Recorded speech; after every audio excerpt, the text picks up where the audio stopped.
Hello guys, তোমাদের সামনে একটা নিউ রেসিপি নিয়ে চলে এসেছি। তো আজকের রেসিপি হচ্ছে শীতকালে তেলে পিঠে, যেটা তোমরা সবাই খেতে ভালোবাসো। ইনফ্যাক্ট আমি তো খুব ভালোবাসি।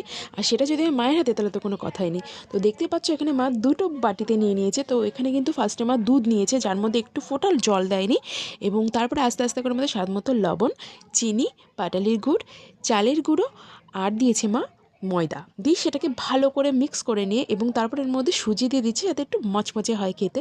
এবং তারপরে এর মধ্যে মা দিয়ে দিচ্ছে মৌরি আর বেকিং পাউডার এবং খাওয়ার সোডা দিয়ে এটাকে ভালো করে মিক্স করার পরে গরম তেলে এক এক করে করে মা তিনটে তিনটে করে ভাজি দিয়ে দিচ্ছে। এবং দেখতেই পাচ্ছ এটাও দেখতে এত সুন্দর ডেলিশিয়াস লাগছে।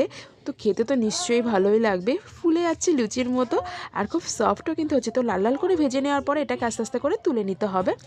তো তোমরাও কিন্তু এরকম বাড়িতে ট্রাই করতে পারো। আর এটা হচ্ছে তার ফাইনাল লুক, দেখতেই পাচ্ছ এত সুন্দর লাগছে দেখতে, আর খেতে কিন্তু খুব সুন্দর। তো ভালো লাগলে অবশ্যই আমার চ্যানেলটিকে সাবস্ক্রাইব করো, আর একটা লাইক কিন্তু অবশ্যই করে দিও। And thanks for watching.